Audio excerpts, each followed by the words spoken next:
পাবদা মাছ এক বছর।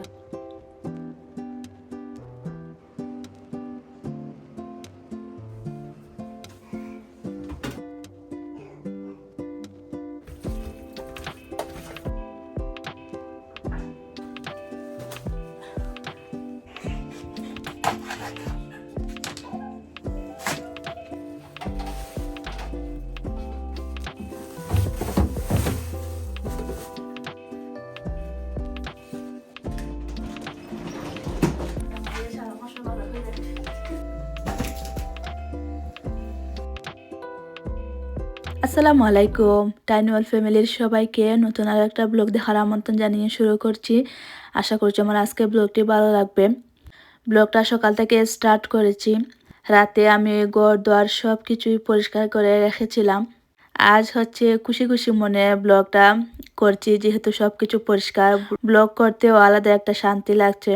ঘুম থেকে উঠেই প্রথমে আমার এই ড্রয়িং রুমে, তারপরে বেলকনির দরজা খুলে দেই। কাপড় জমা থাকলে সেগুলো মেশিনে ঢুকিয়ে দেই। কাপড় ধোয়া হয়ে গেল আর আমি অন্যান্য কাজও করে নিলাম। তো যখন ধোয়া হয়ে যাবে তখন হচ্ছে রোদে মেলে দেব। আমার এই মেশিনে শুকানোর সিস্টেম আছে, কিন্তু আমি সেটা চালু করি না, কারণ বিল একটু বেশি আসে। দেখা যায় যে 2-3 ঘন্টা শুকানোর অপশনে দিতে হয়। তো 2-3 ঘন্টা যদি মেশিন চালানো থাকে তাহলে অনেক বেশি বিল আসবে। তো দেখা যায় যে যখন আমাদের এখানে তো প্রায় হচ্ছে বৃষ্টি থাকে, 1 সপ্তাহ বা 3 দিন 4 দিন যদি বৃষ্টি থাকে, তখন হচ্ছে যখন অনেক বেশি কাপড় জমা হয়ে যায়, তখন ধুয়ে আর শুকিয়ে যে বের হয়ে আসে সেটার মধ্যে দিয়ে দেই। আর নর্মালি দেখা যায় যে যখন রোদ থাকে তখন আর আমি এই অপশনটা চালু করি না, কারণ এই রোদেই কাপড় শুকিয়ে যায়, বেকার বিল তুলে তো লাভ নেই। সকালের নাস্তায় ম্যাগি বানিয়েছি, এদিকে হাজব্যান্ড বাজার করে নিয়ে এসেছেন।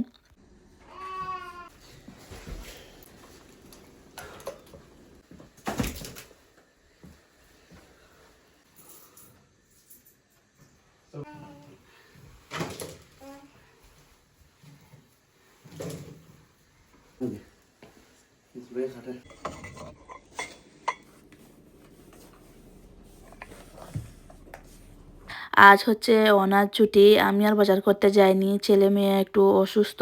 আর ইদানিং বাজার করতেও তেমন একটা ভালো লাগে না। তো ওনাকে বলেছিলাম যে কয়েকদিনের জন্য আমাকে একটু বেশি করে বাজার করে এনে দিও। আর এই যে জামাই সাহেবের এলাহি কাণ্ড, এত বাজার করে এনেছেন। আমি বলেছিলাম যে 15-20 দিন যাবে এরকম বাজার করলেই হবে, উনি 2-2.5 মাসের বাজার করে নিয়ে এসেছেন।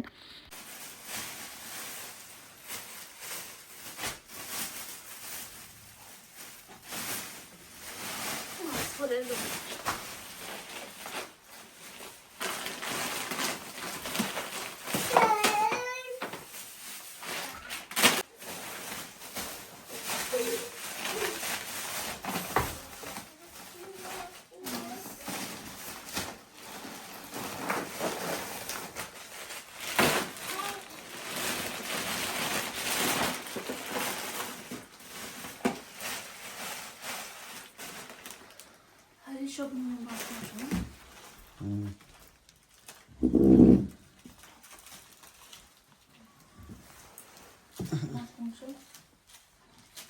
মাংস খানো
ছোট খাওয়া দাওয়া না বেশি ছোট। আচ্ছা যাই হোক, আইন নিচে বিচ্ছু করার নেই।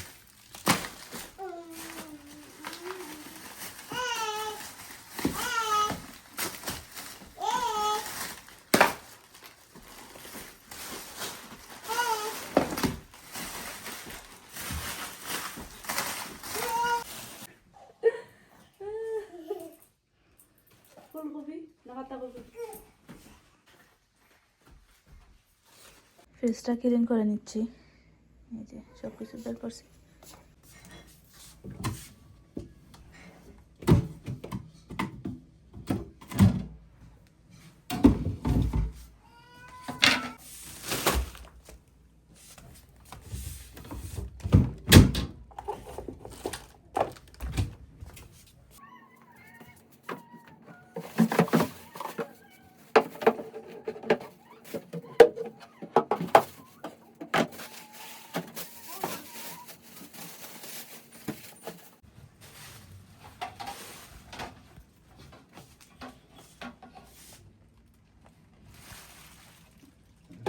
আমার মাঝে লাগাইও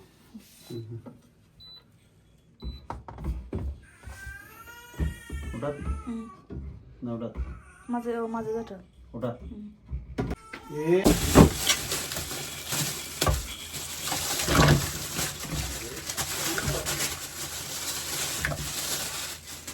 এই কারণেই জামাই সাহেবকে আমি বাজার করতে পাঠাই না, আমি আমার একা একাই বাজার করি।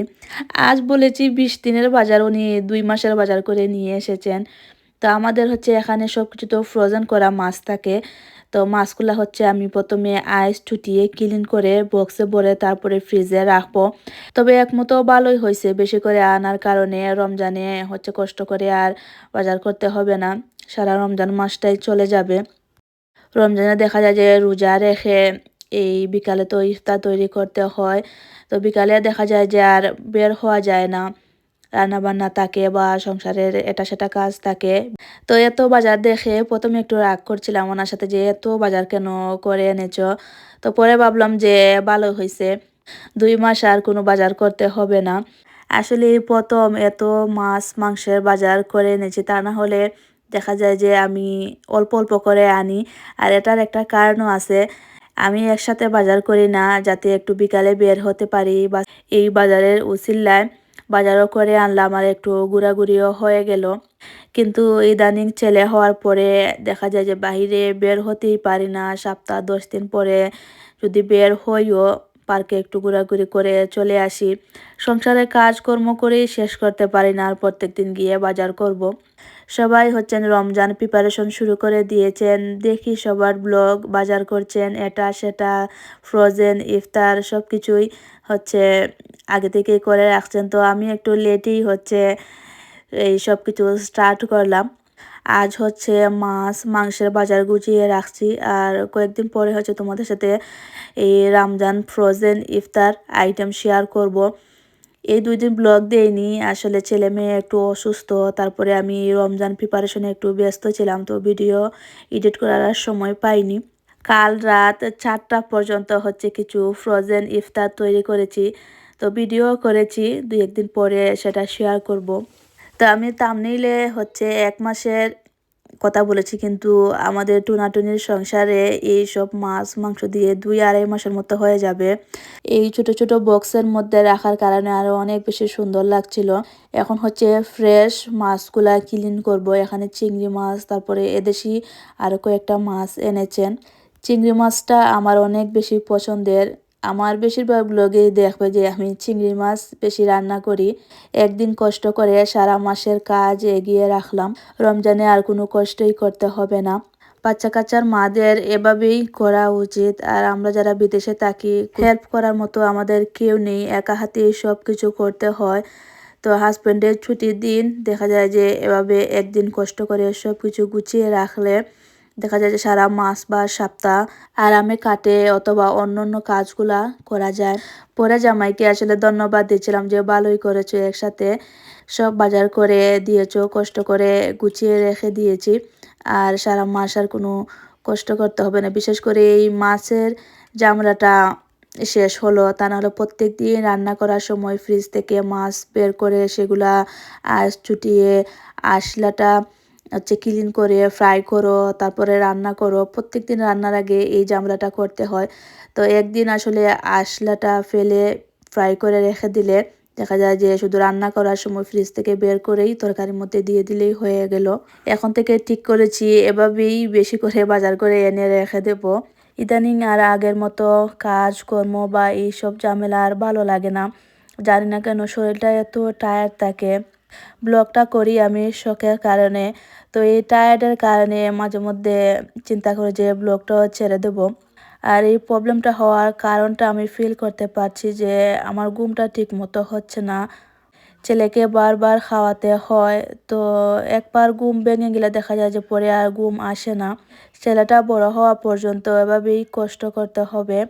এত কষ্টের মাঝেও হচ্ছে আমি ভিডিও করি তোমাদের সাথে ব্লগ শেয়ার করি। আসলে অনেক কষ্ট করে এটা আমি শেয়ার করছি।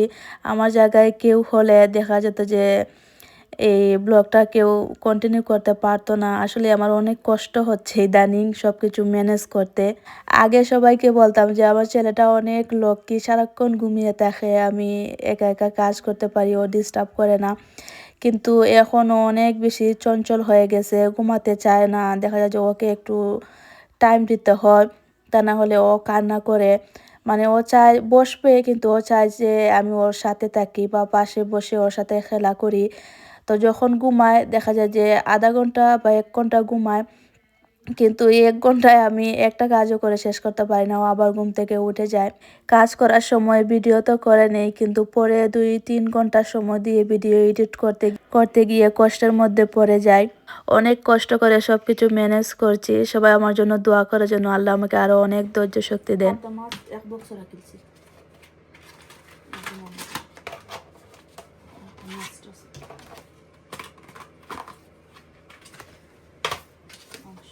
আর এগুলো আস্তে রাখছি ফ্রাই করার।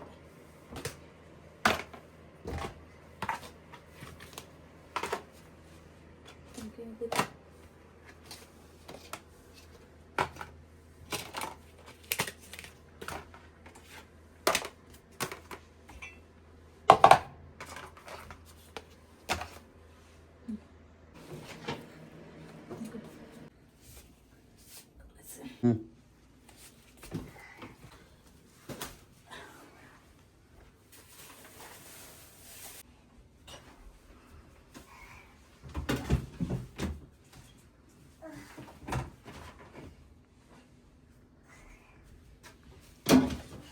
সুন্দর লাগে না একটা হুম। এমনি প্যাকেটে তৈলে তো পরে দেখতেও সুন্দর লাগে।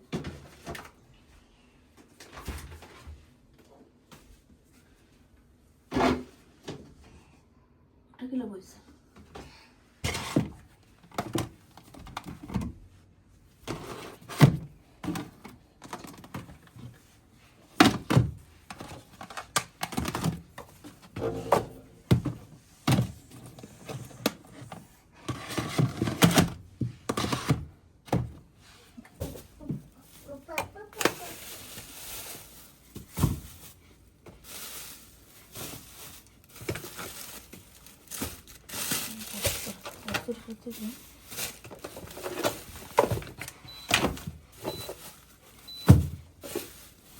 বক্স না, প্যাকেটে করা লাগে।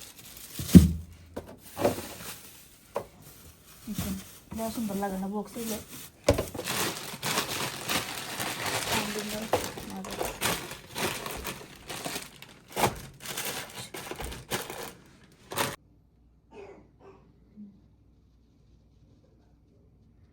মাছ মাংসের ঝামেলা শেষ করে এখন আসলাম রান্না করার জন্যে। এখানে প্রায় ৫ কেজির মতো গরু মাংস আছে।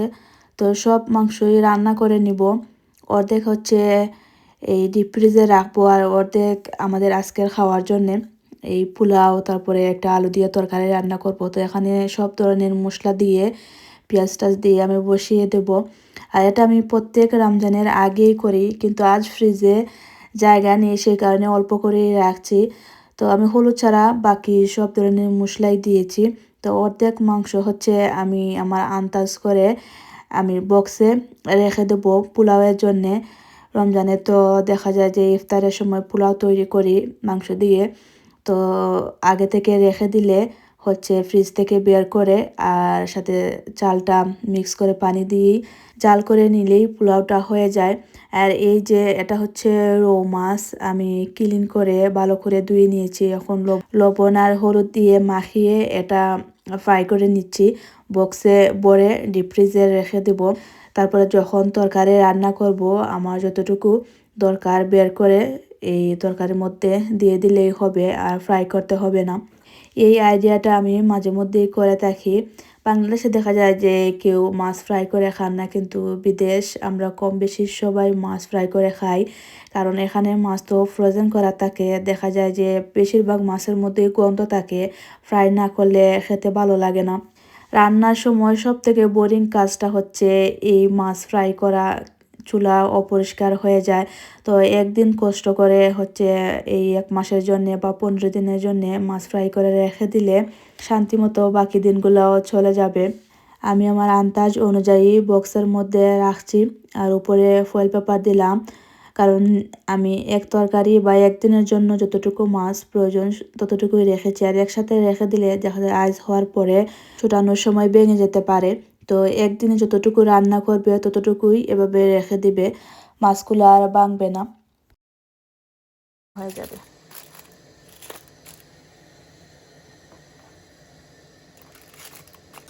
এই যে তরকারি হয়ে গেছে।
এখানে যেগুলো এখানে ঢুকাবো।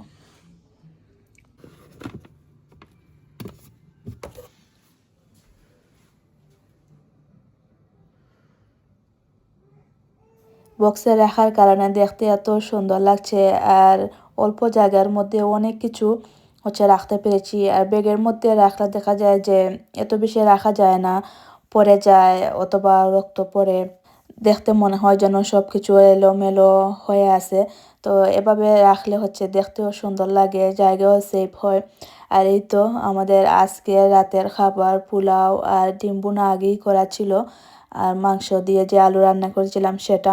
আর আমার আজকের ব্লগটা হচ্ছে এখানেই শেষ করব। সবাই ভালো থেকো।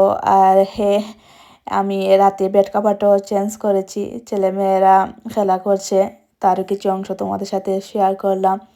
আর দেখা হবে নেক্সট ব্লগে, সেই পর্যন্ত আল্লাহ হাফেজ।